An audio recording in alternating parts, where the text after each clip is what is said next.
L'histoire d'aujourd'hui commence à Tokyo, Japon, en octobre 2018. Yuka Takaoka, une jeune femme de 21 ans, toujours modeste et discrète, vivait dans le quartier de Shinjuku. Ce n'est pas un quartier ordinaire de Tokyo, il est connu pour ses clubs bondés, ses bars karaoké et ses restaurants haut de gamme.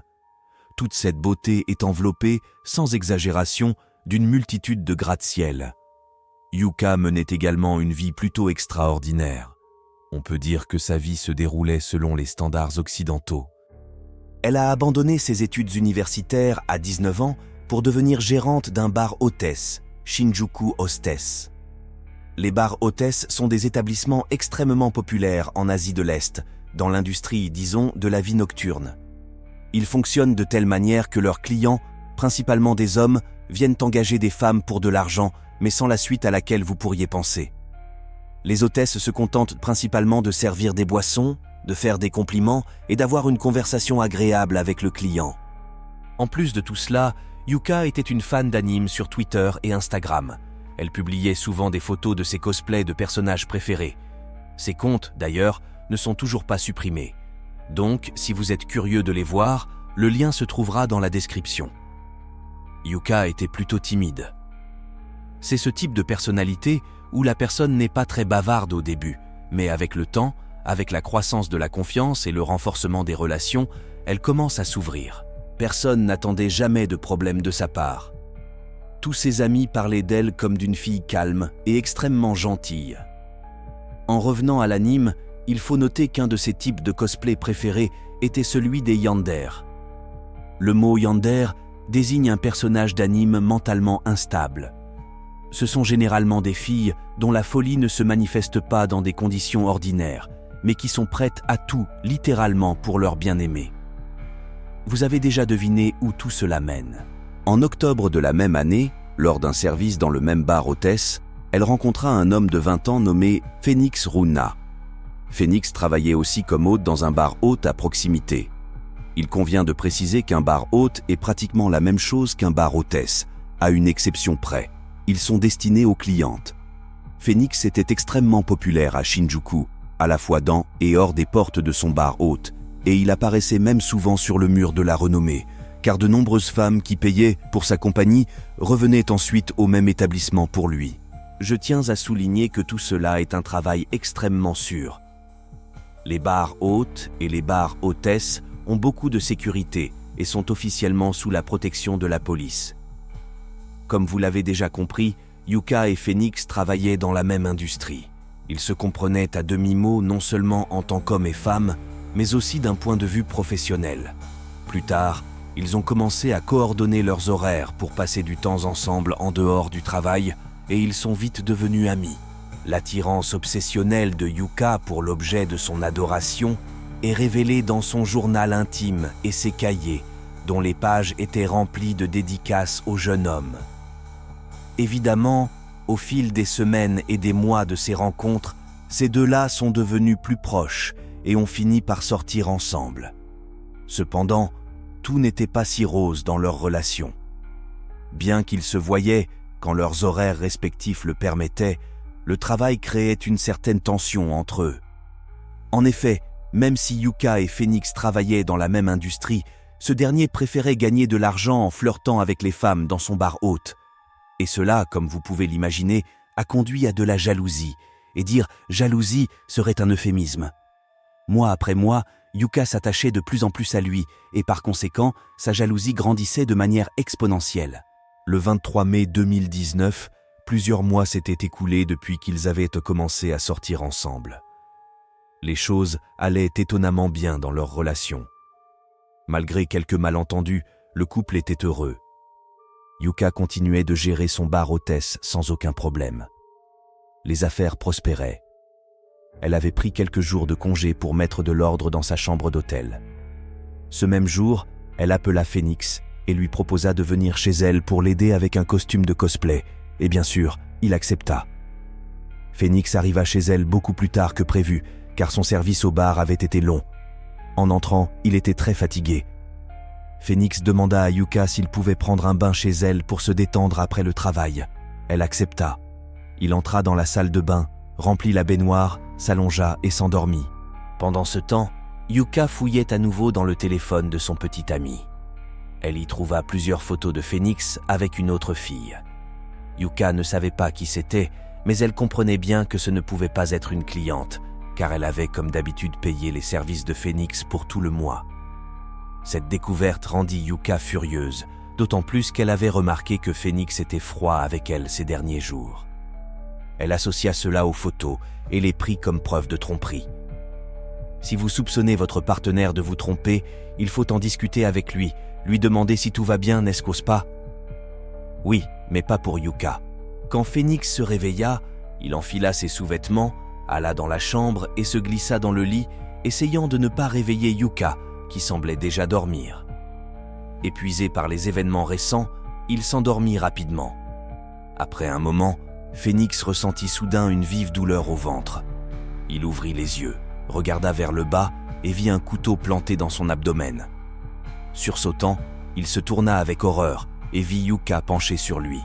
« C'est un cauchemar », pensa Phoenix. Sous l'effet de l'adrénaline, il la repoussa, sauta du lit et sortit de la chambre. Yuka le poursuivit et l'attrapa alors qu'il franchissait le seuil de l'appartement. Il était plus grand et plus fort et réussit à se libérer d'un autre coup et à se précipiter vers l'ascenseur. À ce moment-là, Phoenix perdait beaucoup de sang. Les portes de l'ascenseur se fermèrent et il descendit au premier étage. Lorsque les portes s'ouvrirent, Phoenix se précipita en avant et en atteignant presque la sécurité, il perdit connaissance. Yuka le rattrapa. Il gisait évanoui au milieu du hall de l'hôtel, du sang s'écoulant autour de son corps. À ce moment-là, un passant remarqua cette scène horrifiante, se retourna et appela immédiatement la police. Mais Yuka ne s'enfuit pas. Elle s'assit à côté du corps de Phoenix. Les gens qui avaient tout vu étaient trop effrayés pour s'approcher du couple, attendant que Yuka fasse quelque chose de plus. Une photo intéressante de ce moment montre la police arriver, découvrant Yuka assise à côté du corps de Phoenix, couverte de son sang de la tête aux pieds, fumant nonchalamment une cigarette et parlant au téléphone avec une amie. Pendant le temps qu'il a fallu à la police pour arriver, Yuka a réussi à écrire une lettre avec le sang de Phoenix, répétant sans cesse « Je t'aime ». Lorsque la police de Tokyo a compris ce qui s'était passé, ils ont immédiatement arrêté Yuka.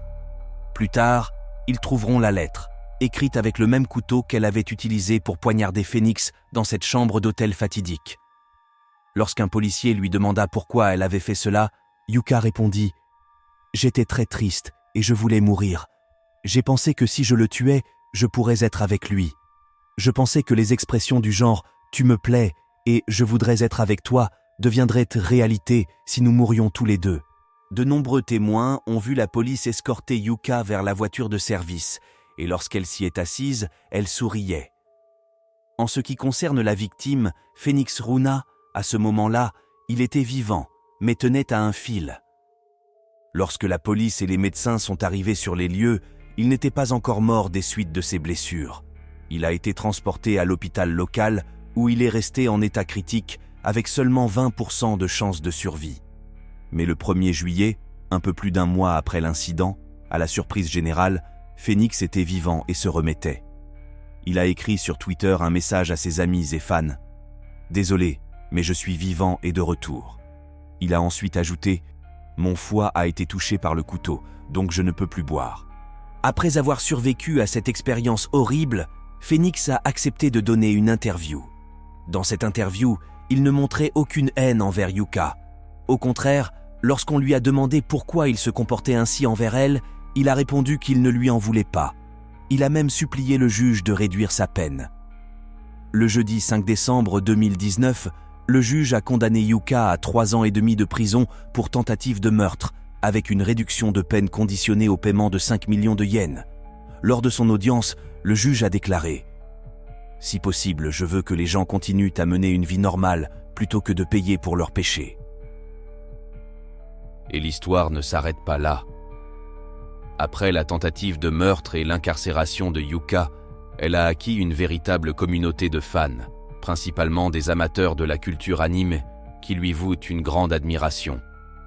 Ils la surnomment Yander est dans la vraie vie et estime qu'elle ne doit pas être jugée pour ce qu'elle a fait, mais plutôt envoyée en réhabilitation. Yuka Takaoka est prévue pour être libérée de prison en mai 2023. Écrivez ce que vous pensez de cette fille dans les commentaires et n'oubliez pas de liker et de vous abonner pour voir encore plus de contenu comme celui-ci dans votre fil d'actualité. Merci d'avoir regardé.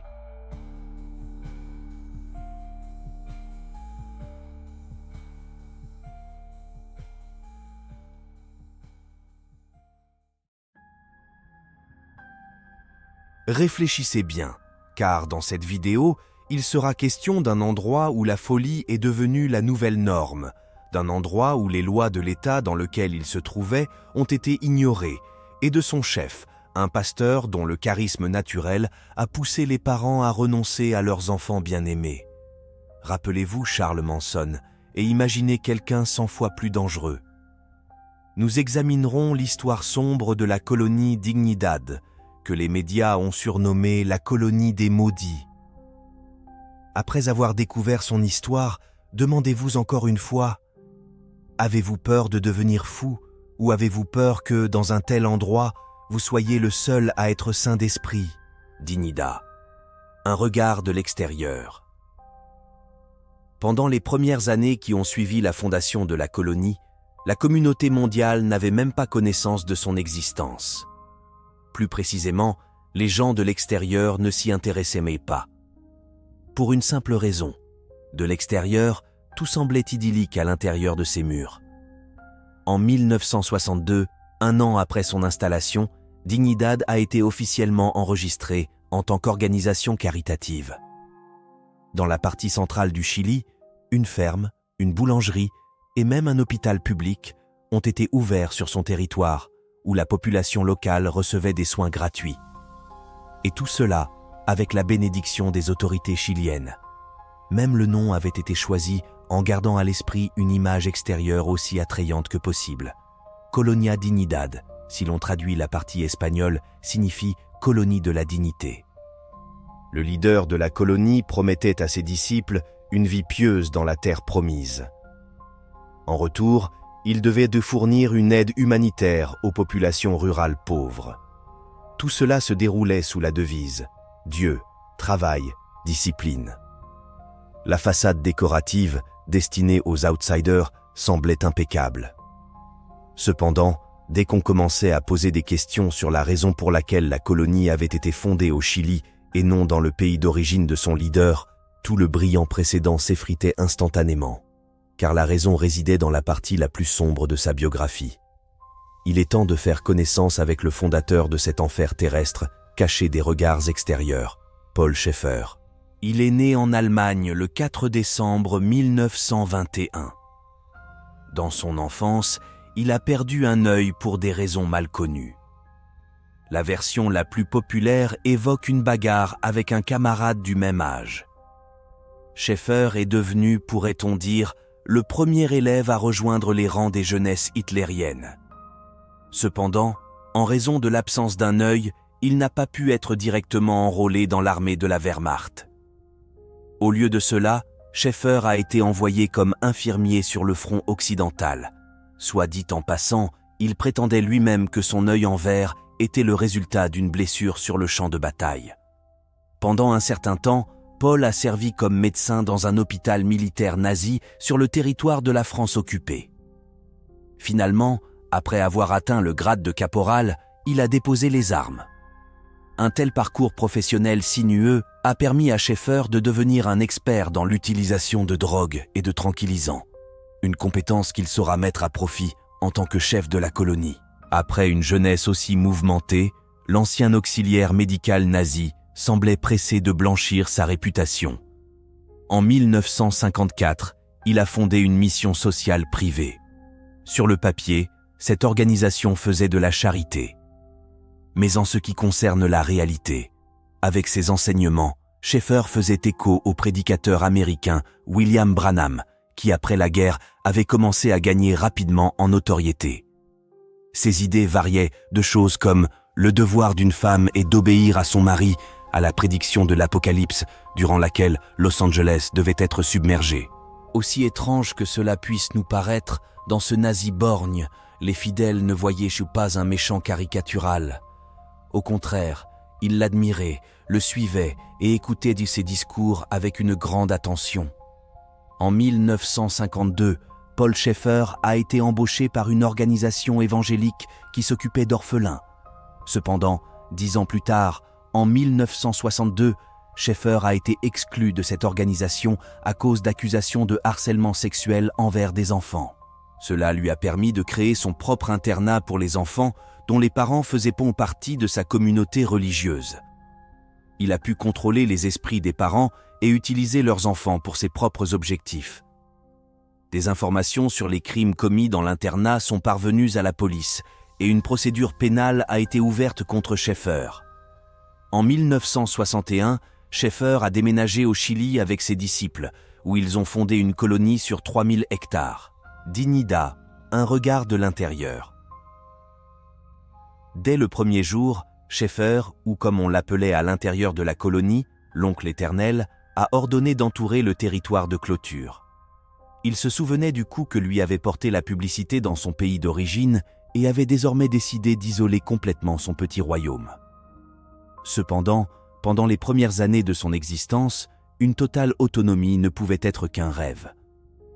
Néanmoins, une bulle d'information autour de la colonie a été érigée avec succès, et pendant longtemps, aucune nouvelle n'en est sortie. Elle n'a été fissurée qu'en 1966. Le silence a été rompu par le premier fugitif, Wolfgang Müller. À cette époque, à l'intérieur de Dignidad, des mesures draconiennes avaient déjà été prises pour maintenir l'ordre. Des caméras vidéo, des microphones et des détecteurs de mouvement étaient importés d'Allemagne. Tout cela était installé le long du périmètre pour minimiser les chances de fuite des dissidents. Mais Wolfgang a quand même réussi à s'échapper, bien qu'à la deuxième tentative. La première a été interrompue par la police chilienne qui l'a attrapé et renvoyé. Il a alors été torturé, la présence et la cruauté de ces tortures ayant ensuite été confirmées par de nombreux fugitifs. L'un des anciens habitants de la colonie, Werner Schmidtke, a décrit leurs détails effrayants. C'était une très grande pièce, et chacun d'entre nous était allongé sur son lit. Entre chaque lit, il y avait comme un mur ou une cloison, et au centre de la pièce se tenait une lampe très, très brillante. Les hommes étaient au centre, de sorte qu'ils pouvaient nous voir chacun, bien que nous ne puissions pas voir qui s'y trouvait. Sur les lits, il n'y avait qu'un drap très fin, et il y avait un chauffage au gaz. À ce jour, je ne peux toujours pas supporter cette odeur de gaz. On nous donnait de la cire d'abeille à mettre dans nos oreilles quand nous étions allongés au lit. Ensuite, ils nous bandaient les yeux avec une serviette et plaçaient nos mains le long de nos jambes comme si nous étions dans un cercueil. Quelques minutes plus tard, une autre personne est arrivée. Je me la rappelle très bien, elle vit toujours dans la colonie. Il a baissé nos pantalons et nous a laissés nus. La peur s'est installée, nos cœurs battaient rapidement. Soudain, malgré la cire dans nos oreilles, nous avons entendu le cri d'un autre garçon, un cri puissant. Puis j'en ai compris la raison quand mon tour est venu avec le choc électrique. Il l'avait apporté d'Allemagne, c'est une chose qu'on utilise pour frapper le bétail. C'était très puissant. Il nous frappait avec des décharges électriques sur les parties molles du corps, sur la tête, puis sur les organes génitaux. Quand quelqu'un criait, il l'emmenait immédiatement. Si tu ne pouvais pas résister, si tu criais, il t'emmenait on ne sait où. Nous avons découvert qu'il valait mieux résister, car sinon, des choses encore plus cruelles t'arrivaient. Il y avait une autre pièce avec une baignoire et des toilettes. Je me souviens qu'il y avait un autre homme là-bas. Je connais son nom, mais il est déjà mort. Cet homme était le maître des tortures. Imaginez, il vous déshabillait et il vous mettait dans une baignoire remplie d'eau glacée. De l'eau glacée en hiver. Il plongeait votre tête sous l'eau et vous ressentiez comme un choc, persuadé que vous n'alliez pas survivre. Werner est arrivé à la colonie à l'âge de 2 ans seulement, une circonstance commune à de nombreux enfants qui s'y sont retrouvés. Ils étaient amenés très jeunes et isolés de leurs parents. Les familles étaient divisées en groupes par âge et par sexe, et les enfants étaient retirés à leur mère dès la naissance. Tous les adultes devaient être appelés oncles et tantes. Grâce à cette désintégration et à l'interdiction de communiquer, même pour les gens vivant dans le même groupe, un contrôle total sur tous les résidents de la colonie est devenu possible. La chose la plus atroce dans les jeux d'esprit de Schaeffer était qu'il forçait les gens à oublier la folie qui se déroulait. Ses années en tant qu'auxiliaire médical lui avaient donné suffisamment de connaissances pour droguer les gens et obtenir les effets qu'il voulait sans les tuer ni les rendre fous. De nombreux colons racontaient qu'ils allaient chaque matin à la pharmacie locale où on leur donnait des médicaments. L'épouse de ce premier témoin, Gudrun Müller, a raconté à la première personne l'effet de cette thérapie. « Je ne remarquais que certaines choses ici et là. Chaque fois que je disais avoir vu quelque chose d'anormal, j'étais sévèrement battu et forcé à prendre beaucoup de ces médicaments. J'ai été électrocuté, ce qui m'a fait perdre la mémoire, et cela a duré des années. Ce n'est que plus tard que j'ai appris qu'on m'avait électrocuté. D'autres personnes me l'ont dit. Et c'est pourquoi je voulais demander au médecin lui-même ce que c'était et ce qu'il me faisait. Pourquoi j'étais torturé. Je remarque les effets même maintenant. J'ai d'énormes pertes de mémoire, mais pas au point d'oublier tout. Je me souviens assez pour m'exprimer devant le public avec tout cela et enfin raconter ce qui s'est passé dans cet endroit.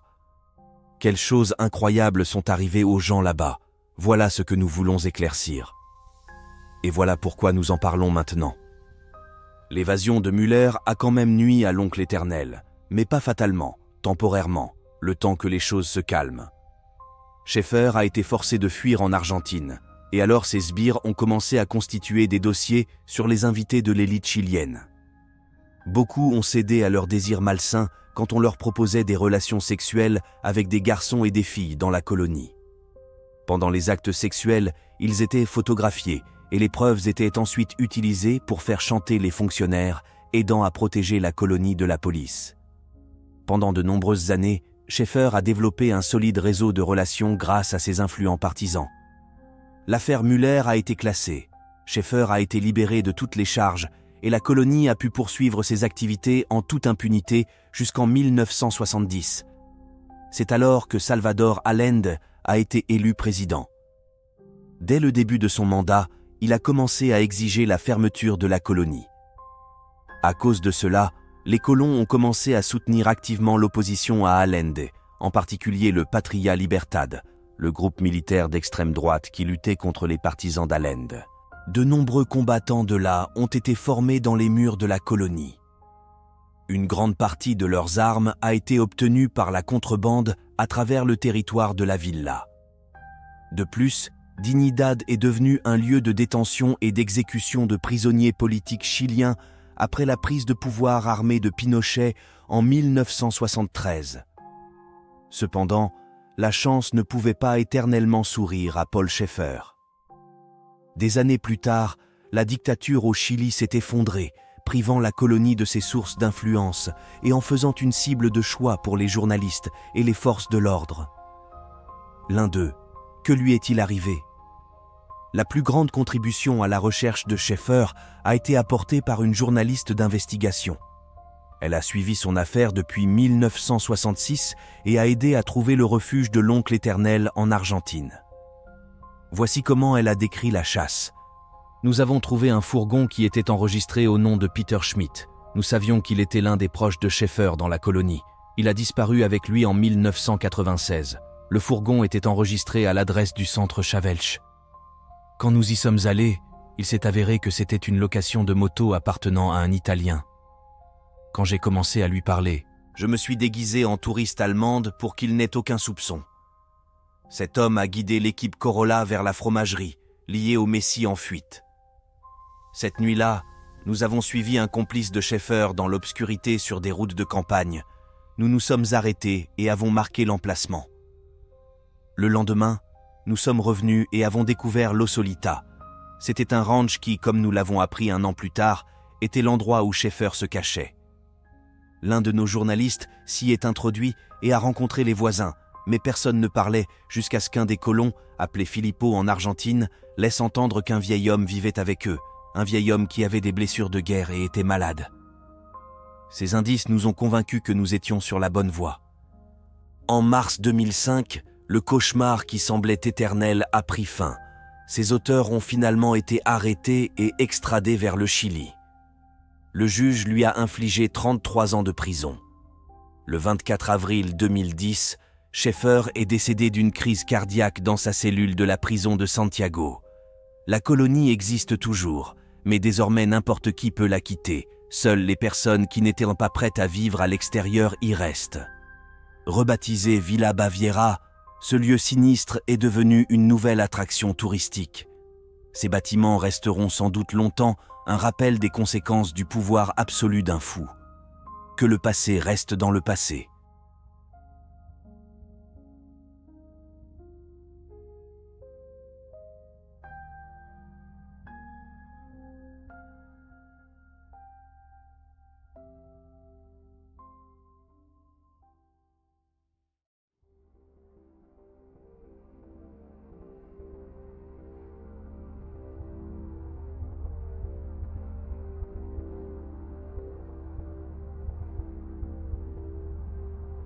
Aujourd'hui, nous nous rendons en Corée du Sud pour explorer la disparition la plus mystérieuse. C'est l'histoire d'une jeune femme nommée Lee Yoon-hee et je suis certain qu'elle va vous surprendre. Vous êtes sur ma chaîne où, de temps en temps, nous examinons des crimes réels et des phénomènes étranges. Si ce genre de contenu vous plaît, abonnez-vous et plongeons-nous dans l'histoire d'aujourd'hui. Voici l'une des dernières photos connues de Lee Yoon-hee, une jeune femme de 29 ans, brillante et ambitieuse, originaire de Namyangju, en Corée du Sud. Étudiante, Lee fréquentait la célèbre université féminine de Séoul, où elle étudiait les beaux-arts et les statistiques. Mais après avoir terminé ses études universitaires, elle comprit rapidement que ni le dessin ni les statistiques n'étaient bondés de sa véritable vocation. Outre sa famille, Lee aimait par-dessus tout les animaux. Elle avait 2 chiens auxquels elle tenait énormément et elle passait beaucoup de son temps libre à regarder des documentaires sur la nature et à visiter des zoos, des fermes et des refuges pour animaux. Cela n'était pas sans conséquence, car cela l'a menée à une décision audacieuse. À 25 ans, elle décida de tout quitter et de changer radicalement de voie pour devenir vétérinaire. Sa famille était contre cette décision, estimant que poursuivre un tel rêve était une perte de temps et d'argent. Ils pensaient qu'à son âge, elle devait déjà penser à autre chose, comme trouver un homme, se marier et se stabiliser. Mais, en tant que jeune femme intelligente et moderne, Lee décida de prendre le risque en 2003. Elle s'est inscrite à l'école de médecine vétérinaire et, en 2006, il ne lui restait plus qu'un semestre avant d'obtenir son diplôme. Elle se préparait assidûment pour ses examens finaux.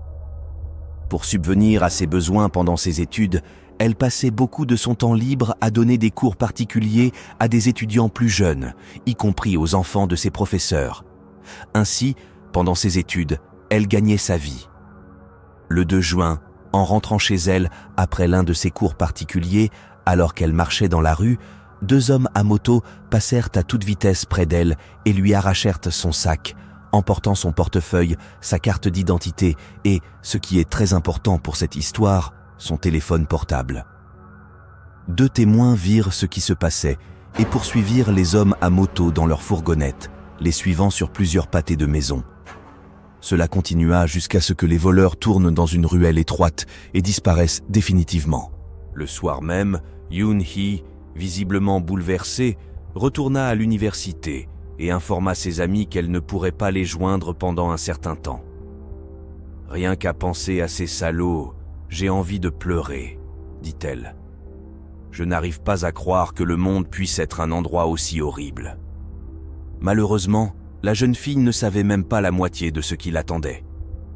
Il n'est pas surprenant qu'une Corée du Sud aussi captivante et mystérieuse ait conquis l'esprit de millions de personnes. Les principales raisons en sont les vidéos, comme celle que vous regardez en ce moment, et les dramas. Tout cela a un point commun. En Corée du Sud, tout est très inhabituel. Leurs intrigues sont toujours variées. Chacun peut y trouver quelque chose à son goût. Vous êtes-vous déjà demandé ce qui est à l'origine de chaque drama ? Par exemple, en avril, une nouvelle publication est sortie dans la série des thrillers dramatiques, intitulée « Best-seller coréen adapté », le jour de l'enlèvement de Jong Yeon Kim. Myung-Jun traverse une période très difficile. Il est ruiné, sans emploi, et sa fille est très malade. Puis, son ex-femme lui propose d'enlever l'enfant de parents riches pour obtenir de l'argent pour les soins. Mais la nuit où il planifie de le faire, Myung-Jun renverse accidentellement une jeune fille avec sa voiture. Il réalise ensuite que c'est justement celle qu'il devait kidnapper. La jeune fille perd la mémoire à cause du choc et il commence à prétendre être son père. Plus tard, il découvre que ses vrais parents ont été tués la même nuit où il devait l'enlever. Ce thriller psychologique au personnage ambigu, où le ravisseur et la victime échangent presque leur rôle, explique pourquoi le livre est devenu un best-seller et a servi de base pour un drama populaire.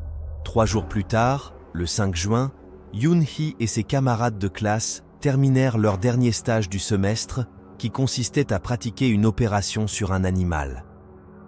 Pour célébrer cet événement, ils décidèrent d'aller boire un verre avec leur professeur en périphérie de la ville. Lee hésitait à aller à la fête. Elle pensait avoir mal réussi l'opération et certains de ses camarades l'avaient même vu pleurer dans l'un des toilettes du laboratoire. Ils réussirent à la réconforter et à la convaincre de se joindre à la fête. La soirée commença dans un bar karaoké à 10h du soir et à ce moment-là, l'humeur de la jeune fille s'était visiblement améliorée. De là, un groupe de 40 étudiants et leurs professeurs se rendit dans un pub voisin où ils mangèrent, burent et se remémorèrent le temps passé à l'université. Ne soyez pas surpris, pour la Corée, c'est tout à fait normal. Cependant, à 2h30 du matin, notre héroïne sortit des toilettes du pub avec une expression effrayée sur le visage et quitta rapidement la fête sans dire au revoir à personne. Un de ses camarades, un homme de 27 ans connu sous le nom de Kim, remarqua son départ précipité et la suivit. Il est rapporté que Lee et Kim étaient très proches, ayant fréquenté la même école avant l'université, et il voulait s'assurer qu'elle allait bien. Quand il lui demanda ce qui s'était passé, elle répondit apparemment que quelqu'un l'avait espionnée dans les toilettes, mais ne donna pas plus de détails. Lee vivait seul dans un petit studio situé à environ 1,5 km du pub, ce qui représentait environ 15 à 20 minutes de marche. Inquiet, Kim lui proposa de l'aider au moins à porter son sac à dos et de la raccompagner chez elle ce soir-là. Selon lui, en approchant de son appartement, elle lui dit « Eh bien, c'est bon, je suis arrivé », insinuant qu'il n'était pas nécessaire de l'accompagner jusqu'à la porte. Ils se dirent au revoir et Lee disparut dans une ruelle sombre. Kim se retourna et repartit dans la direction opposée, mais, pris d'inquiétude, il fit demi-tour pour observer par la fenêtre de son appartement et vit que la lumière s'était allumée à l'intérieur. Il s'assura que Yoon-hee était en sécurité et rentra chez lui. Lui aussi vivait non loin de là. Le mardi suivant, le 6 juin, la Corée du Sud célébrait le jour du souvenir, un jour férié national, donc personne ne trouva étrange de ne pas avoir de nouvelles de la jeune fille après la fête. Ce n'est que le 7 juin, lorsqu'elle ne se présenta pas à ses derniers cours, que les gens commencèrent à s'inquiéter et à se demander où elle était. Yoon-hee était une étudiante très responsable et travailleuse, qui manquait rarement, voire jamais, ses cours, donc son absence fut remarquée. Après les cours, son amie Min alla lui rendre visite à son appartement, mais personne ne répondit lorsqu'elle frappa. Elle ne répondit pas non plus au téléphone. Min pensa alors qu'elle était simplement fatiguée et qu'elle avait besoin de repos. Mais le 8 juin, quand elle manqua à nouveau les cours et ne se présenta pas au rendez-vous prévu avec des amis, 4 de ses camarades de classe, dont Min et Kim, décidèrent de lui rendre une nouvelle visite. Lorsqu'ils frappèrent à la porte, ils furent immédiatement accueillis par les aboiements de ses chiens, mais encore une fois, personne n'ouvrit la porte. À cette époque, en Corée, les portes étaient équipées de serrures numériques nécessitant un code pour s'ouvrir, mais comme aucun d'eux ne connaissait la combinaison, Min appela la sœur aînée de Yoon-hee. Malheureusement, elle n'avait pas non plus eu de nouvelles de sa sœur depuis plusieurs jours et ne connaissait pas le code de la serrure. Tout cela commença à sérieusement inquiéter le groupe. Finalement, les camarades de classe contactèrent la police, qui à son tour appela le propriétaire de l'appartement pour qu'il vienne ouvrir la porte. En entrant dans le petit appartement, Les enquêteurs furent immédiatement frappés par une odeur désagréable.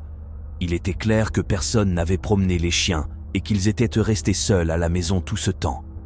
Ils découvrirent les 2 chiots de la jeune femme, affaiblis par la faim et la soif, gisant sur le sol. Ils avaient manifestement essayé de fouiller l'appartement à la recherche de nourriture. Des morceaux de papier et de vêtements étaient éparpillés partout. Curieusement, un bouquet de fleurs séchées qui décorait auparavant un endroit inaccessible aux chiens se trouvait maintenant sur le sol. Le sac à dos de Yoon-hee qu'elle avait emporté à la fête était également par terre. Cela indiquait qu'elle était bien rentrée chez elle cette nuit-là, malgré l'état de l'appartement. Au début, la police ne soupçonna rien de suspect. Ils pensèrent qu'elle avait peut-être décidé de partir volontairement pour se reposer et se détendre, car rien n'avait été volé et il n'y avait aucun signe d'effraction. Les policiers supposèrent qu'elle reviendrait bientôt. Cependant, cette explication ne satisfaisait pas ses amis. Non seulement ils contactèrent les membres de la famille de Yoon-hee, confirmant qu'elle n'était avec aucun d'entre eux, mais ils soulignèrent également qu'il était tout à fait inhabituel pour une amoureuse des animaux comme elle de laisser ses chiens sans nourriture ni eau et de disparaître sans prévenir personne. La police coréenne est souvent critiquée pour ses enquêtes mal menées. Insatisfaits de leurs conclusions, 2 camarades de classe, Min et P, se rendirent au commissariat pour déposer personnellement une déclaration de disparition. Les 2 autres, Kim et A, restèrent dans l'appartement pour attendre les parents de la jeune femme. Mais l'appartement était en désordre et, ne voulant pas mettre la famille dans l'embarras, Kim et A décidèrent de faire un peu de ménage. Ils lavèrent les sols, jetèrent les papiers et les tissus mâchouillés par les chiens, lavèrent plusieurs couvertures et vêtements sales dans la machine à laver et, par inadvertance, détruisirent une grande quantité de preuves. De plus, lorsque la sœur de Lee vint inspecter l'appartement, elle trouva un mégot de cigarette sur la véranda. Pensant qu'il appartenait à sa sœur et ne voulant pas que leurs parents découvrent qu'elle avait commencé à fumer, la sœur décida de le jeter. Que dire? Une action simplement géniale. Bien que ce mégot ait pu appartenir à la jeune femme, nous ne le saurons jamais. Un test ADN aurait pu confirmer qu'il y avait quelqu'un d'autre dans l'appartement, mais hélas, Kim et A regrettent beaucoup d'avoir nettoyé le lieu du crime. Ils ne comprenaient trop pas à quel point c'était une erreur énorme à ce moment-là, puisque les policiers n'avaient rien enquêté et ne leur avaient pas demandé de ne rien toucher. Cette idée ne leur était même pas venue à l'esprit. En arrivant le soir même, les parents de la jeune fille comprirent immédiatement que 2 objets avaient disparu de l'appartement. Le premier était un marteau. Son père se souvenait exactement avoir insisté pour que sa fille le garde chez elle, car selon lui, le marteau est l'outil le plus utile dans une maison. Il l'avait personnellement offert à Lee et savait qu'elle le gardait en évidence. L'autre objet disparu était sa table basse préférée. Lee aimait particulièrement ce vieux meuble. Elle l'utilisait toujours pour manger et comme table de chevet. Le 5 juin au matin, environ 16 heures avant la dernière fois qu'on a vu Lee, un de ses amis masculins, V, était venu réparer un des pierres branlants de la table. Il a confirmé que Lee n'avait pas l'intention de s'en débarrasser. Il est resté environ 30 minutes dans l'appartement, a aidé à la réparation, puis ils sont partis ensemble en cours. Ce soir-là, V n'était pas présent à la fête et ne revit jamais Lee. Il est à noter que des rumeurs circulaient, selon lesquelles Lee et V n'étaient pas que de simples amis, bien qu'il n'y ait aucune preuve concrète de cela. De manière étrange, alors que le père de Lee se promenait dans le quartier à la recherche d'indices, il tomba sur le plateau de la table disparue entre 2 bennes à ordures près de l'appartement, caché parmi d'autres meubles jetés. Le plateau avait 4 pieds métalliques qui avaient été dévissés et posés séparément. Dong a supposé que la table avait été soit endommagée lors d'un conflit, soit qu'elle pouvait contenir des empreintes digitales, du sang ou de l'ADN du criminel, ce qui avait poussé celui-ci à s'en débarrasser. Il craignait également que la vie de sa fille n'ait pris fin dans l'appartement avec ce même marteau qu'il lui avait offert et que le meurtrier ait emporté l'outil en partant. Malgré les inquiétudes de la famille, les autorités prévoyaient d'attendre encore quelques jours avant de reconsidérer l'affaire de la jeune femme. Puisqu'il n'y avait aucune nouvelle de l'étudiante depuis presque une semaine, une équipe spéciale fut formée le 10 juin dans le but de la ramener chez elle le plus rapidement possible. Le groupe retourna à l'appartement de Lee, mais à ce moment-là, Kim et A l'avaient tellement bien nettoyé qu'aucune empreinte digitale, ADN, traces de pas, sang ou autre preuve n'avait pu être trouvée. La police dut donc recourir à d'autres méthodes d'enquête. Ils adoptèrent une approche traditionnelle en allant de porte à porte, interrogeant les autres résidents de l'immeuble pour savoir s'ils avaient entendu du bruit tôt le matin du 6 juin. Comme les murs des appartements n'étaient pas insonorisés, il était fort probable que d'autres résidents aient entendu des bruits s'il y en avait eu. Cependant, aucun d'eux ne rapporta avoir entendu quoi que ce soit d'inhabituel cette nuit-là. Du moins, aucun de ceux qui acceptèrent de parler aux agents. Certains voisins refusèrent carrément de coopérer avec l'enquête et de discuter avec les détectives. Bien qu'aucun bruit inhabituel n'ait été entendu cette nuit-là, une des résidentes de l'immeuble signala qu'un homme l'avait suivie quelques jours plus tôt. Elle raconta qu'un jeune homme à l'air sinistre l'avait suivie jusqu'à la porte d'entrée. Craignant qu'il attendait qu'elle déverrouille la porte pour s'introduire et lui faire du mal, elle décida de l'affronter et finit par le faire fuir. Elle supposa que le même homme avait pu s'intéresser à Lee. En Corée du Sud, il existe un grand problème de harcèlement, et de tels incidents ne sont pas rares. En mai 2019, même à Séoul, une jeune femme fut suivie par un homme. Lorsqu'elle ferma sa porte, il se précipita vers elle, mais heureusement, elle bloqua la porte à temps. Il resta derrière la porte quelques minutes avant de partir. De telles histoires inquiètent depuis longtemps les femmes en Corée, et certains pensent que Lee aurait pu devenir la victime d'un de ces prédateurs inconnus. Cependant, selon les statistiques, la grande majorité des personnes disparues connaissent moins leur agresseur. Par conséquent, pensant que Lee n'était pas une victime au hasard, l'équipe spéciale commença à interroger les 40 et quelques participants à la fête de juin. Malheureusement, aucun d'entre eux n'a pu éclaircir ce qui était arrivé à la pauvre jeune femme après la fin de la fête, à l'exception de Kim, qui a affirmé l'avoir accompagnée jusqu'à la ruelle et avoir ensuite vu la lumière s'allumer dans son appartement. Lui et 21 autres personnes ont été soumis à un test de détecteur de mensonges, qu'ils ont tous réussi sans problème, bien qu'il faille rappeler que ces tests sont très peu fiables. L'équipe spéciale a fouillé la ville et les montagnes environnantes avec des chiens et a collé des dizaines de milliers de tracts en ville, demandant toute information. Cela n'a mené à rien. Les enquêteurs n'avaient de plus ni témoins, ni preuves, ni autre piste, sauf une.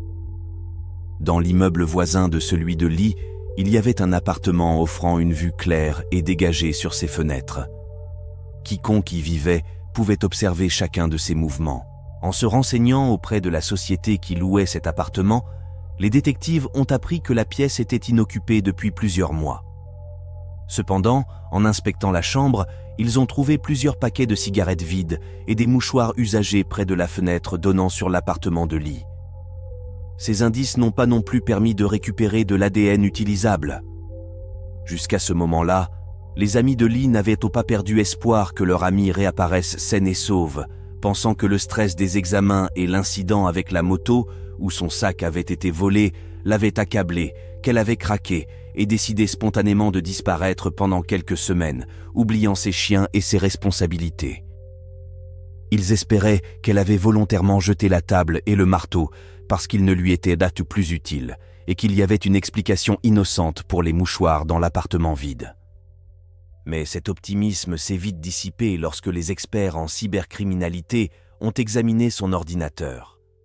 Selon les enregistrements récupérés, quelqu'un a accédé au bureau de Lee à 2h59 du matin le 6 juin, à peu près au moment où elle devait rentrer chez elle après la fête. Cette personne a ouvert un moteur de recherche populaire, connu sous le nom de Google en Corée du Sud, et a tapé les mots « harcèlement sexuel »,« contacter la police » et « 112 ».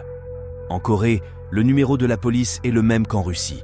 Cette session de recherche a duré seulement 3 minutes et s'est terminée à 3h02 du matin. L'ordinateur a été éteint manuellement 1h19 plus tard, à 4h21 du matin. Comme beaucoup d'autres, Lee laissait habituellement son ordinateur fonctionner en arrière-plan, le désactivant rarement, ce qui rendait cette action suspecte.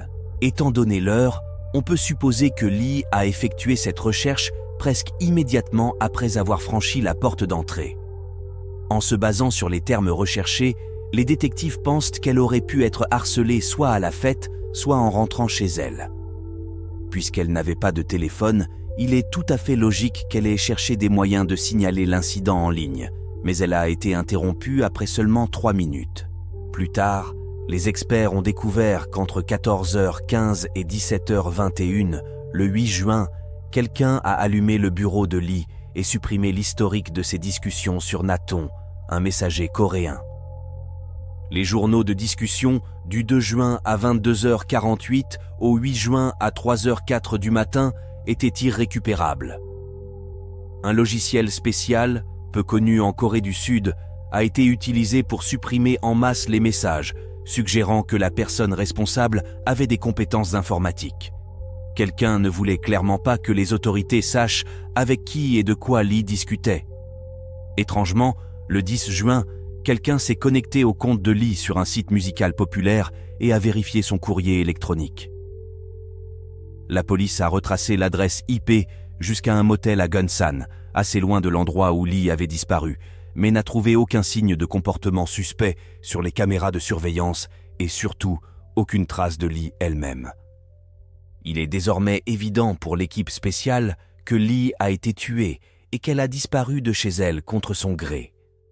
S'ils avaient pu trouver son corps, ils auraient non presque certainement pu recueillir des preuves cruciales pour les aider à trouver son meurtrier. Mais à ce jour, l'emplacement et techniquement l'état de Lee restent inconnus. Bien qu'elle soit presque certainement morte, ses restes n'ont jamais été retrouvés. Et il y a probablement une bonne raison à cela. Dans le cadre de leur formation, la faculté de médecine vétérinaire recueillait régulièrement des carcasses d'animaux pour que les étudiants les dissèquent à la fin de leur travail. Les restes d'animaux découpés en morceaux étaient collectés par une agence et envoyés à un incinérateur. Toute la biomasse était scellée dans des sacs médicaux spéciaux et selon les règles de la société, les collecteurs n'étaient pas autorisés à y regarder, mais en vérité, ils n'en avaient pas vraiment envie. Un jour normal, environ 40 kg de restes d'animaux étaient incinérés.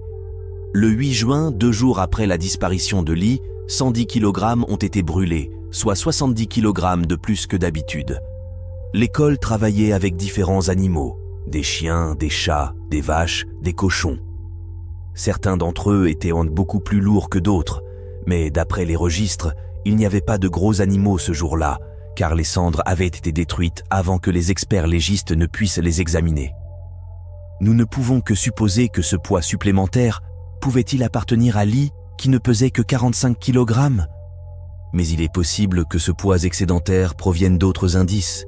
Si elle a réellement été incinérée, cela signifie que celui qui l'a tuée avait accès à la salle d'élimination de la biomasse dans le laboratoire, par exemple, un des professeurs.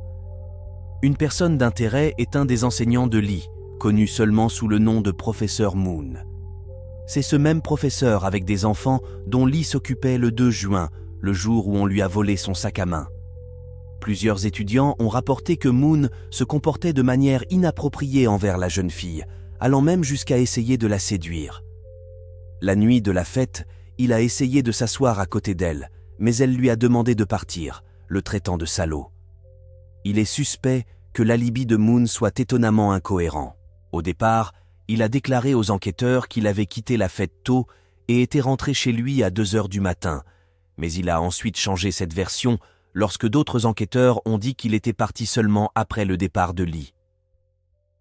Sur Internet, les Coréens débattent encore de la question de savoir si Moon a fait quelque chose à Lee dans les toilettes. Juste après cela, il aurait pu la suivre chez elle après la fête. Ne voulant pas perdre son emploi, ternir sa réputation ou ruiner son mariage, il aurait pu entrer dans son appartement et il est tout à fait possible qu'il l'ait tuée à l'intérieur et ait ensuite transporté son corps dans la salle de collecte de biomasse sur le campus. Ou, ce qui semble encore plus étrange, l'y aurait emmenée contre son gré alors qu'elle était encore vivante et aurait achevé son acte là-bas. Le deuxième suspect, bien sûr, est une personne sans nom. Un étranger obsédé par Lee. Beaucoup pensent qu'il n'est pas fortuit que quelqu'un ait volé le sac à main de l'étudiante quelques jours seulement avant sa disparition. En Corée du Sud, les vols en eux-mêmes sont rares. Il est très probable que le criminel voulait obtenir des effets personnels de Lee, peut-être même la clé de son appartement ou sa carte d'identité avec son adresse. Bien que beaucoup s'accordent à dire que cette version est peu probable, elle n'est pas impossible. Cela nous amène au troisième et plus intéressant suspect. Nous sommes certains d'un suspect, a déclaré le père de Lee. La personne dont il parlait s'appelait Kim. Bien qu'il ait essayé de se présenter comme un parfait gentleman, nous n'avons que les mots de Kim affirmant qu'il avait proposé de raccompagner la jeune fille chez elle après la fête. Il n'y a pas d'enregistrement de caméra de surveillance montrant ces deux-là marchant ensemble jusqu'à l'appartement de Lee. Personne parmi les présents n'a rapporté les avoir vus partir ensemble. Cela a amené certains à supposer qu'il l'a suivie à distance jusqu'à son appartement. Cependant, personnellement, je pense qu'elle est partie avec lui volontairement. Premièrement, parce que Lee, selon les rumeurs, était proche de lui. Et deuxièmement, parce qu'elle venait de se faire voler son sac à main et se sentait probablement particulièrement vulnérable. J'ai du mal à croire qu'elle aurait marché seule dans une ruelle sombre sans vouloir que Kim la raccompagne jusqu'à sa porte. Il est seulement connu que Kim était amoureux d'elle, ce qui n'était un secret pour aucun de leurs camarades de classe, et Lee elle-même plaisantait souvent à ce sujet avec ses amis. Il existe des informations non confirmées selon lesquelles Kim montrait des tendances obsessionnelles, par exemple en collectant secrètement des mèches de cheveux de Lee et en tenant des notes minutieuses sur ses activités dans un journal.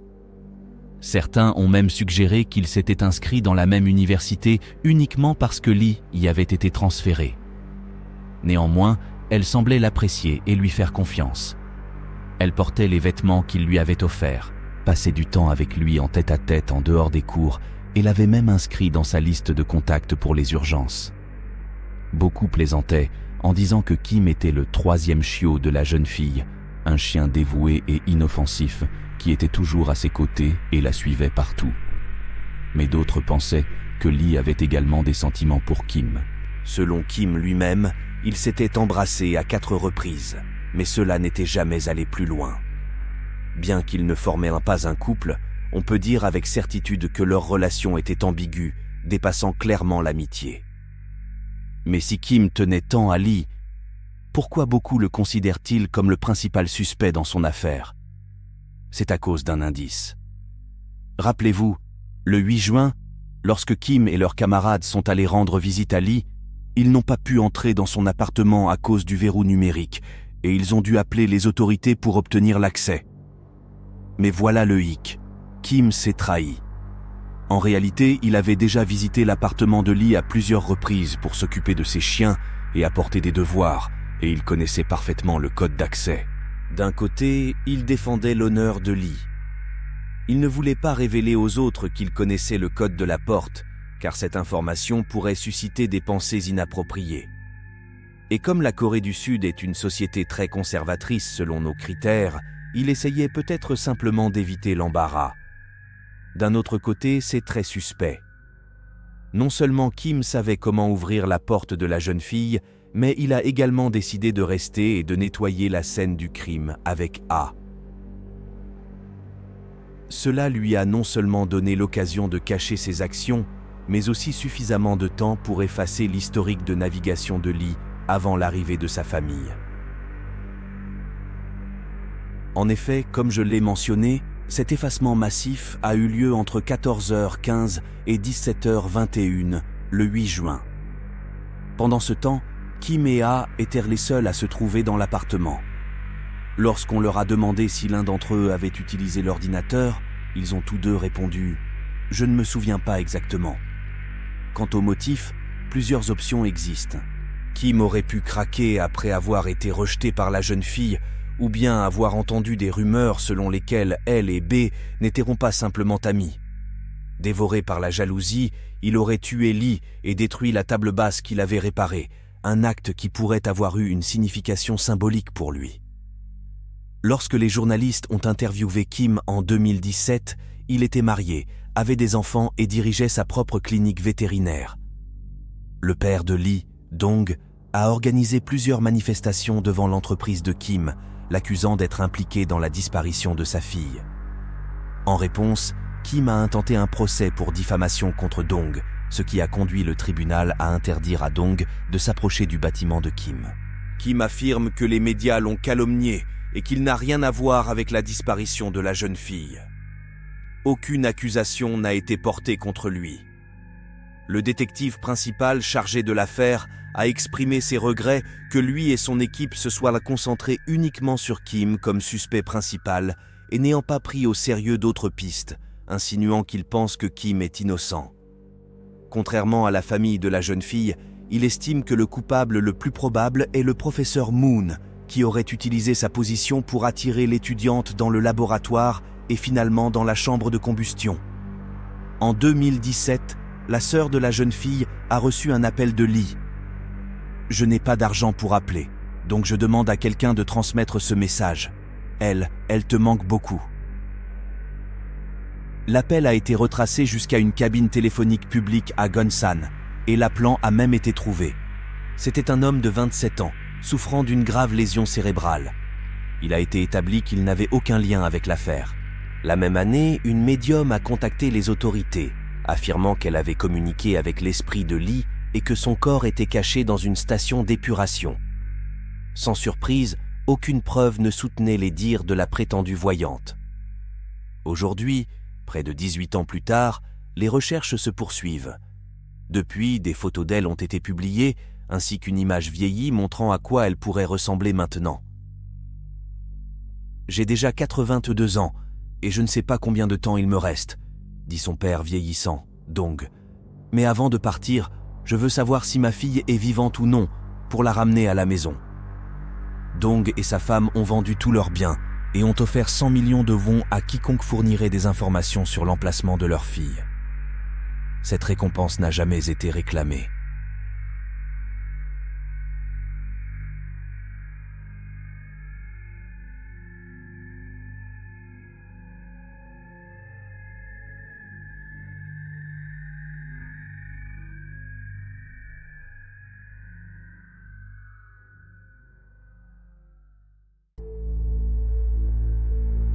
Comment une simple canette de Coca-Cola peut-elle révéler un véritable meurtre? Non, ce n'est pas la presse à sensation. Et l'histoire est vraiment vraie, et en même temps sacrément surprenante.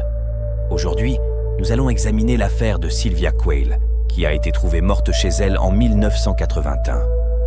Et comment, après 40 ans de recherche du mystérieux meurtrier, ils ont finalement réussi à l'identifier. 1981 était Cherry Hills, Colorado. À cette époque, il n'y avait que 5000 habitants ici, et l'une d'entre eux était Sylvia Quayle. Il reste très peu d'informations sur Sylvia, ou en tout cas, je n'ai presque rien trouvé. Il est connu qu'elle est née en septembre 46, qu'elle a grandi dans une famille complète avec une maman et un papa. Elle avait aussi une sœur cadette, Joey. Beaucoup la décrivaient comme une fille qui illuminait littéralement la pièce avec son sourire radieux. Partout où elle allait, on sait aussi que ses relations avec sa sœur étaient très chaleureuses. On peut dire qu'elle l'aimait plus que tout au monde. C'était le 3 août 80. Sylvia avait 35 ans. Elle a quitté le travail et est rentrée chez elle tard dans la nuit. À ce moment-là, elle vivait seule. Peu avant 11 heures du soir, Sylvia a appelé sa sœur. Je ne dirai pas exactement de quoi elles ont parlé, mais l'essentiel est que rien ne présageait de problème. L'atmosphère était assez positive et les sœurs faisaient des plans pour le lendemain. Après 11 heures, elles se sont souhaitées bonne nuit et Sylvia est allée se coucher. Le matin, le père de Sylvia est arrivé comme d'habitude pour la retrouver afin d'aller au café et boire une tasse de café. C'était leur tradition quotidienne qu'ils respectaient depuis longtemps, mais quand il est entré dans la maison, sa vie a été bouleversée. Il a découvert son corps inanimé sur le sol du salon et a immédiatement appelé la police. Les autorités ont plus tard conclu qu'à un moment donné dans la nuit du 3e au 4e août, elle avait été attaquée puis étranglée. Elle avait de nombreuses blessures, apparemment infligées par un couteau. De plus, un suspect inconnu a tiré sur la jeune fille dans la tempe, et peu de temps après, elle est décédée des blessures subies.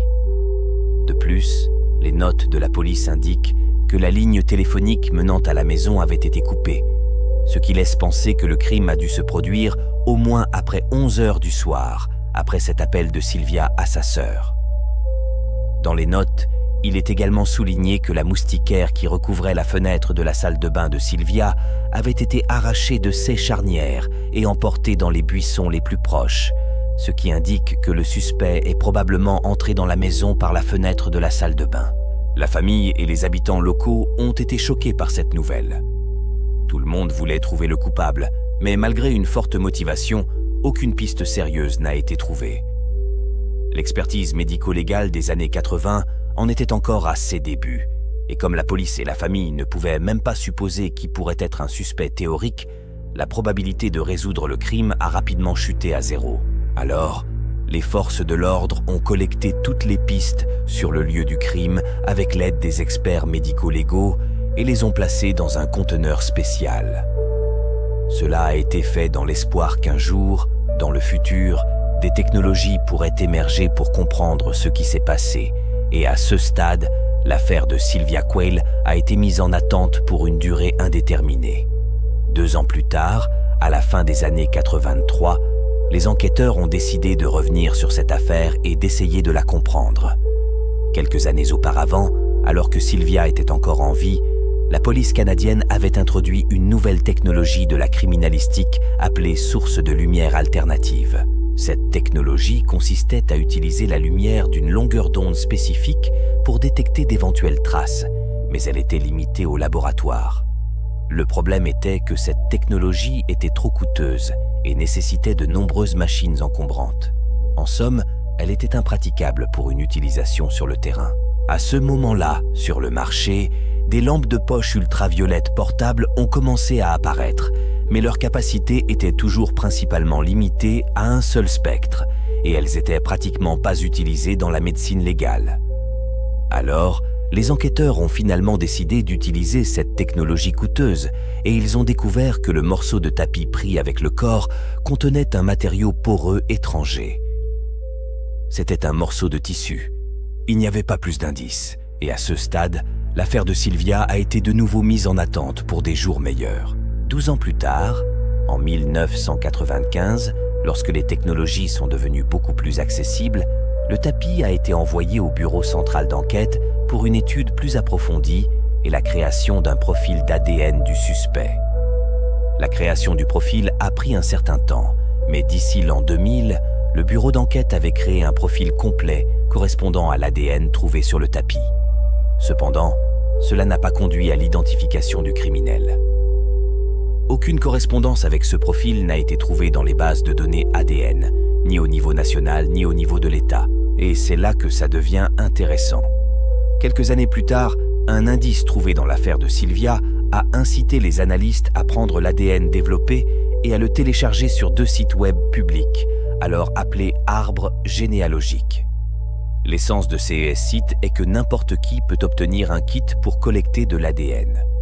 Ils le renvoient et découvrent s'ils ont des parents dont ils ne connaissaient pas l'existence. Cette nouvelle direction était appelée généalogie génétique. Les chercheurs ont utilisé l'ADN du suspect dans l'espoir de trouver une correspondance, et ils ont réussi. Une correspondance a été trouvée. Le seul problème était que l'ADN correspondait à tout l'arbre généalogique impliquant plus de 3000 personnes. Mais c'était toujours mieux que dans tout le pays. Effectivement, les enquêteurs ont immédiatement repris leur travail sur l'affaire, mais avec un si grand nombre de suspects, couvrant presque tous les États-Unis, ils avaient énormément de travail devant eux. Il a donc fallu réduire le nombre de suspects. Les forces de l'ordre ont examiné littéralement tout ce qui concernait ces personnes. Journaux, documents publics, leurs relations, leur origine et leur lieu de résidence. Et finalement, tout ce travail acharné a porté ses fruits. Le cercle des suspects de 3000 personnes s'est réduit à une seule, David Anderson. Il s'est avéré que David vivait dans la région du Colorado en 1981, au moment du meurtre. Considérer cela comme une coïncidence était impossible. La seule différence était qu'il avait déménagé, ce qui a obligé les enquêteurs à se rendre au Nebraska. Heureusement, c'est littéralement l'État voisin. Le 17 janvier 2021, les détectives sont arrivés au domicile de David Anderson dans le Nebraska. Ils devaient être prudents, car David était techniquement toujours présumé innocent et il ne voulait pas se dévoiler trop tôt afin de recueillir plus de preuves. Les détectives ont surveillé David pendant 2 jours, faisant du camping dans leur voiture. En observant David jeter des ordures, une idée leur est venue. Ils ont sorti un sac poubelle et son contenu, y trouvant 2 bouteilles de bière vides et une canette de Coca-Cola à la vanille. Alors que les bouteilles ne donnaient rien, la canette de Coca-Cola pourrait fournir du matériel génétique de David.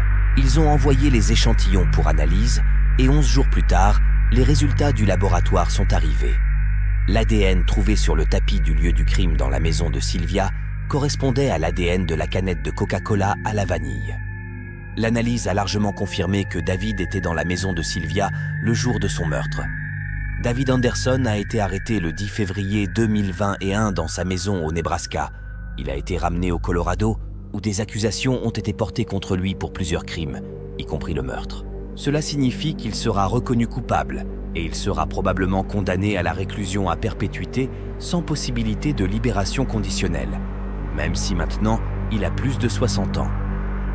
Pour ne pas compliquer l'histoire, je n'ai pas mentionné le fait qu'en 1983, la police a failli croire qu'elle avait résolu l'affaire. À ce moment-là, un certain Otis Elwood a avoué avoir tué Sylvia.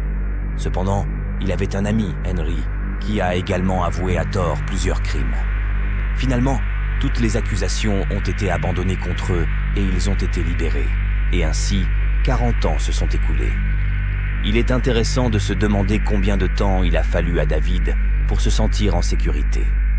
Combien d'années ont été nécessaires pour qu'il arrête de regarder en arrière et de se souvenir de ces événements. Il serait juste de dire que ce crime n'a pas éveillé en lui le moindre sentiment de culpabilité. En effet, sinon il aurait abandonné il y a de nombreuses années. Donc, voici un conseil.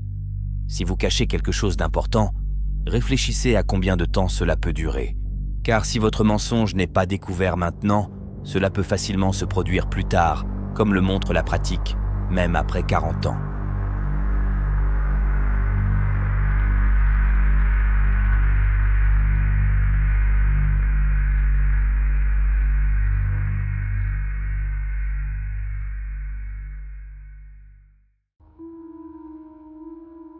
Aujourd'hui, nous allons plonger dans une histoire sensationnelle, comme beaucoup d'entre vous les aiment.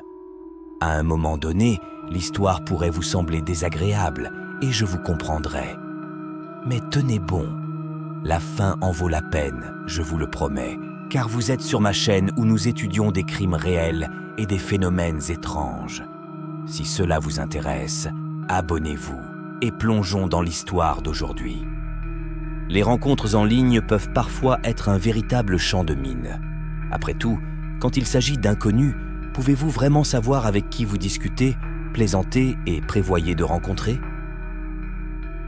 Une jeune femme nommée Runa a compris que la réponse à cette question était un non catégorique.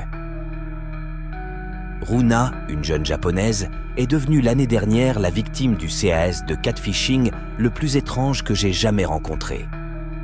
Le catfishing, pour information, est un type d'escroquerie où une personne crée un compte faux sur les réseaux sociaux ou les sites de rencontres, généralement en ciblant une victime précise, souvent dans le but de soutirer de l'argent facilement, afin de compromettre la victime ou de la bouleverser intentionnellement. Cependant, Runa n'était pas du genre à laisser passer une telle situation. Si elle était trompée, elle prenait les choses très au sérieux.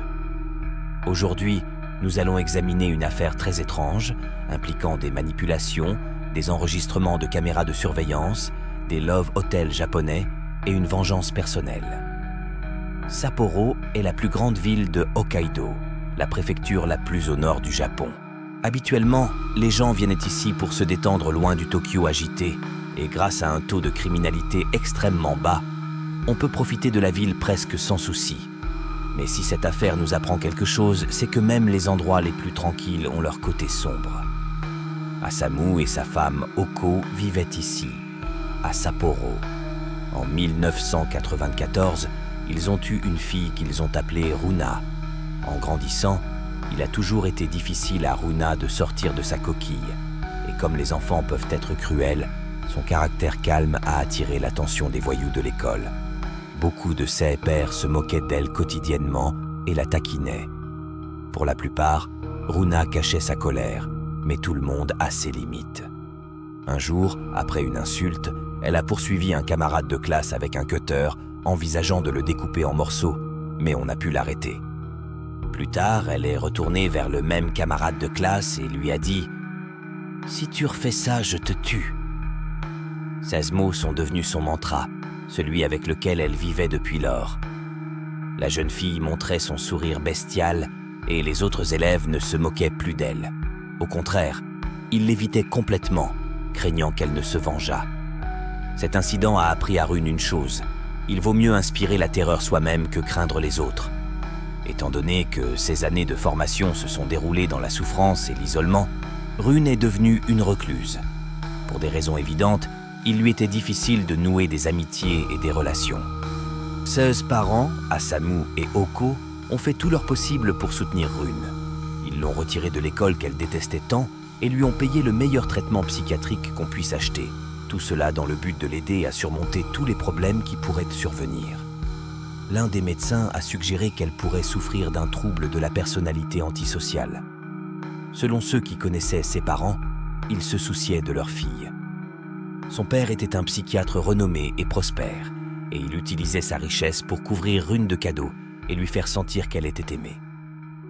Les deux parents prenaient soin de Rune de la tête aux pieds, satisfaisaient chacun de ses désirs et même suivaient ses règles. En grande partie, Rune était la maîtresse de leur luxueuse maison de 4 étages. Une maison qu'elle quittait rarement.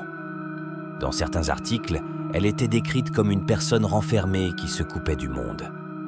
En effet, Rune passait ses journées sur Internet, publiant des messages sur les forums, exprimant sa haine envers les hommes. Après tout, à l'école, elle était toujours tourmentée par les garçons et elle avait transporté ses souvenirs dans sa vie adulte. En 2023, à l'âge de 29 ans, Rune a commencé à essayer de communiquer davantage avec d'autres personnes dans les salons de discussion en ligne. Sur l'un de ces sites, elle a rencontré Tomo, une jeune femme qui cherchait quelqu'un avec qui bavarder. Rune et Tomo sont devenus très amis et ont passé des heures à discuter en ligne de tout et de rien. Finalement, elles ont convenu de se rencontrer en personne dans une discothèque du quartier nocturne de Susukino à Sapporo. Mais il y avait un problème. Tomo n'était pas celle qu'elle prétendait être. Elle était en réalité Hiroshi, un homme de 62 ans, qui se faisait passer pour une femme afin de rencontrer et de sortir avec d'autres filles. C'était un secret qu'il gardait pour lui, caché à tout le monde, y compris sa femme et ses enfants. À la fin, Hiroshi avait une réputation à maintenir.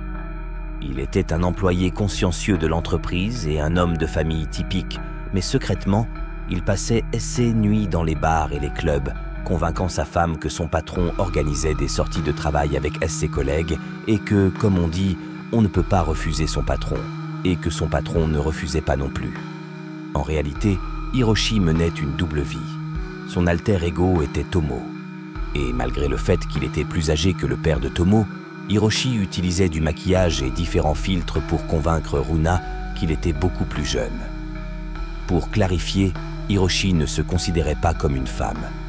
Il aimait simplement s'habiller en Tomo, et il considérait cela davantage comme un passe-temps, mais selon ceux avec qui il sortait souvent et discutait, il sortait dans les rues en tant que Tomo non seulement pour son propre plaisir. Il a également découvert que cela lui conférait un avantage stratégique. Sous l'apparence d'une femme, il était perçu comme moins menaçant et, par conséquent, les gens réduisaient leur vigilance autour de lui. Ce qui était important, les filles étaient plus disposées à lui parler en tête-à-tête. Et parfois, il parvenait même à les attirer dans un hôtel d'amour. Si l'on parle de choses plus sinistres, Hiroshi se voyait souvent interdire de fréquenter les établissements nocturnes pour avoir profité du moment où les filles étaient ivres ou sur le point de perdre conscience. Cependant, il n'a jamais eu à faire face à de graves conséquences pour ses actes. À la fin de mai 2023, Runa et Hiroshi, ou peut-être mieux dire Tomo, se sont rencontrés en personne dans une boîte de nuit. Sur ces photos prises à l'intérieur de l'établissement, on peut voir Runa et Tomo passer du bon temps, se câliner, sourire, danser et sembler très proches. Il est supposé qu'à ce moment-là, Runa ne savait toujours pas que Tomo était en réalité un homme. En fin de compte, il faisait sombre et elle ne parlait que très rarement aux hommes, en dehors de son père. D'ailleurs, Asamu était également au club ce soir-là, étant donné qu'elle sortait rarement de la maison et ne parlait pas aux étrangers. Il est probable que Runa lui ait demandé de venir pour un soutien moral. Mais apparemment, elle lui a également demandé de ne pas intervenir, car sur les photos prises dans le club ce soir-là, on le voit errer seul, ne quittant pas des yeux sa fille. Quelques heures plus tard, Runa a quitté l'établissement avec son père, mais est resté en contact avec Hiroshi sur Internet. Il a même envoyé un message à ses amis, disant qu'il avait rencontré une fille formidable et qu'ils semblaient maintenant sortir ensemble. Lors de leur deuxième rendez-vous à la mi-juin, Hiroshi a invité Runa à dîner et ce qui s'est exactement passé ce soir-là est inconnu. Selon certaines informations, Hiroshi aurait forcé Runa à avoir des relations sexuelles lorsqu'ils étaient seuls. D'autres affirment qu'en plus de cela, il a filmé tout le processus sur son téléphone. Certains disent qu'il a simplement montré qu'il était vraiment un homme et lui a avoué son amour. Nous savons seulement que Runa a découvert la véritable identité d'Hiroshi cette nuit-là, puis est rentrée chez elle et a raconté tout cela à ses parents avec mécontentement et même colère. Le père a contacté directement Hiroshi et lui a dit de rester loin de sa fille et de ne plus jamais lui écrire. Hiroshi a accepté, mais à condition qu'Asamu ne contacte pas la police, peut-être pensant qu'il s'en tirerait simplement avec un avertissement. Asamu a accepté à contre-cœur. Incroyablement, à peine un mois plus tard, l'homme a enfreint les termes de l'accord et a écrit à Runa, lui demandant un troisième rendez-vous. Et ce qui est encore plus incroyable, Runa a accepté, mais c'était parce que ce n'était pas la romance qui était dans son esprit, mais la vengeance. Le 1er juillet, lors de leur troisième et dernière rencontre, Hiroshi, déguisé en Tomo, a été vu entrant dans un hôtel d'amour avec une jeune femme vêtue de blanc, portant un large chapeau à bords larges et un masque sur le visage, apparemment essayant de cacher son identité. De telles dissimulations ne sont pas inhabituelles pour les personnes réservant des chambres dans les love hotels japonais où les chambres sont louées à l'heure et où beaucoup viennent pour tromper leur partenaire ou se livrer à des intrigues aléatoires. Dans ces établissements sophistiqués, l'anonymat et la prudence sont les conditions principales du jeu.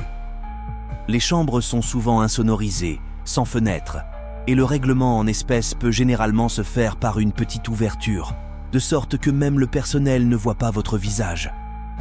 Hiroshi avait réservé une chambre, également connue sous le nom de chambre rose.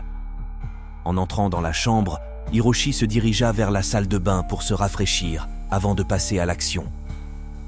Alors qu'il se tenait devant le miroir, dos à la porte de la salle de bain, Runa s'approcha de lui par derrière, avec une caméra vidéo dans une main et une lame tranchante dans l'autre. Elle entreprit de lui ôter la vie, tout en réalisant son propre film. Saisissant Hiroshi par derrière, Runa lui asséna plusieurs coups de lame. À en juger par l'absence de traces de lutte sur ses mains et ses poignets, l'attaque s'est terminée rapidement, et Hiroshi est probablement mort sans même avoir compris ce qui se passait.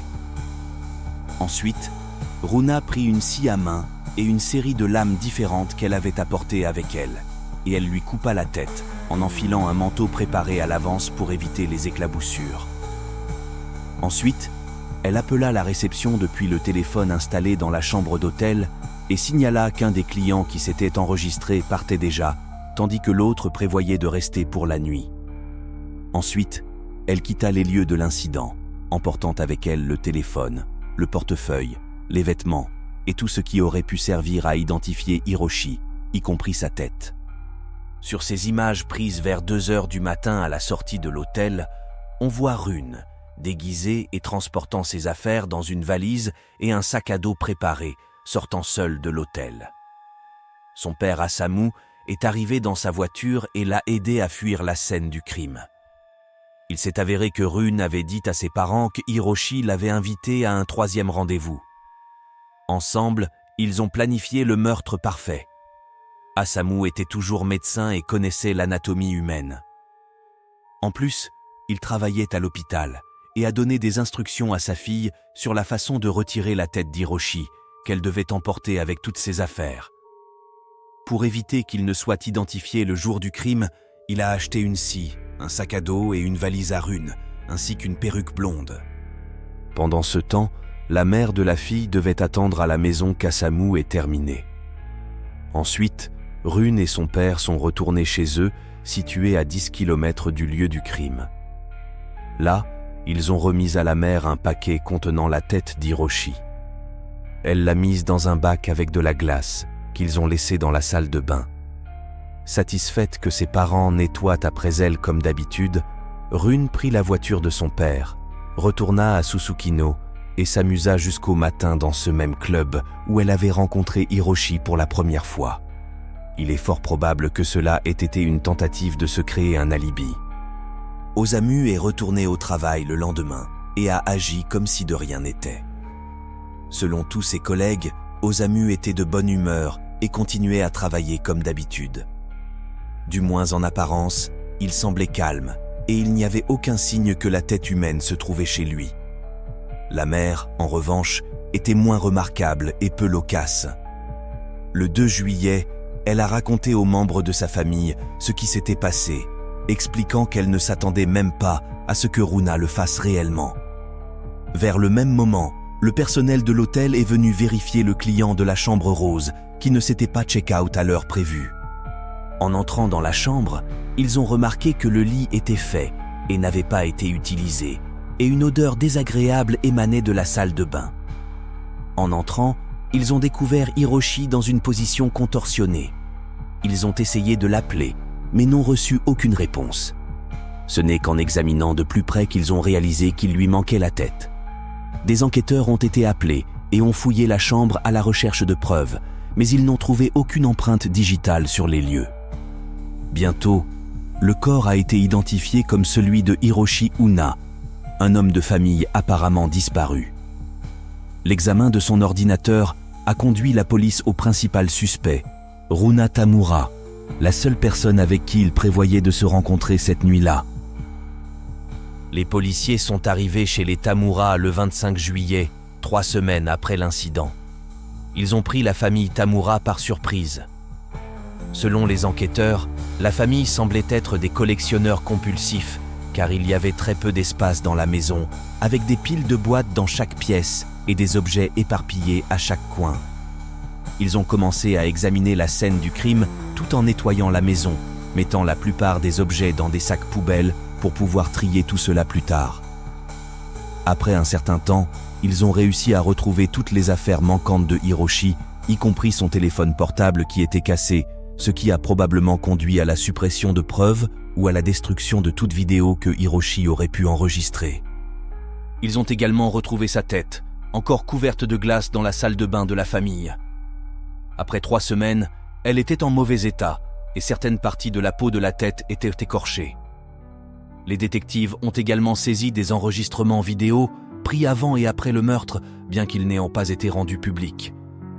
Sur l'une d'entre elles, tournée dans la maison familiale, on voit des mains gantées, présumées appartenir à Runa, manipulant le cou et la tête d'Hiroshi, car les 2 mains sont visibles dans la vidéo et l'angle de la caméra change. On suppose qu'un des parents de Runa a filmé cela. Par la suite, il a été découvert que, après le meurtre mais avant que les médias n'en parlent, les 3 membres de la famille ont effectué une recherche sur Google concernant un meurtre à Susukino. La collection de couteaux de Runa, composée de plus de 20 lames différentes, a également été saisie. Initialement, les 3 membres de la famille ont été placés en détention pour la tête trouvée dans la baignoire. Cependant, le 14 août, des accusations de meurtre au 1er degré ont également été portées contre eux. Après son arrestation, Runa a déclaré aux enquêteurs qu'elle hébergeait plusieurs personnalités. L'une d'elles a commis le crime, et que son père l'a incité à dire cela. Runa et ses parents ont subi une expertise psychiatrique pour déterminer s'ils étaient responsables du meurtre de Hiroshi. En fin de compte, le parquet a jugé que les suspects pouvaient être tenus pénalement responsables, mais ils n'ont pas précisé si la famille Tamura avait reconnu ou nié sa culpabilité dans l'incident. Bien que je pense que tout soit clair, la réaction à cet incident sur Internet a été mitigée. Certains affirment que le meurtre délibéré ne peut jamais être justifié, mais j'ai le sentiment d'avoir vu plus de gens compatissants envers Rune et ses parents. Ils soutiennent que sa vengeance était justifiée et qu'Asamu et Oko ne faisaient que veiller aux intérêts de leur fille, prenant la justice entre leurs mains, mais il ne faut pas tirer de conclusions hâtives. Bien que Hiroshi ait agi de manière inappropriée et se soit imposé aux femmes. Dans ce cas, il n'y a aucune preuve concrète qu'il ait fait autre chose que de tromper Rune sur son sexe. Alors, est-ce que Hiroshi et Rune se sont vraiment disputés parce qu'il l'a trompée, ou avait-elle une autre raison de vouloir lui ôter la vie? Quoi qu'il en soit, c'est une histoire extrêmement étrange que je voulais partager avec vous aujourd'hui et connaître votre avis.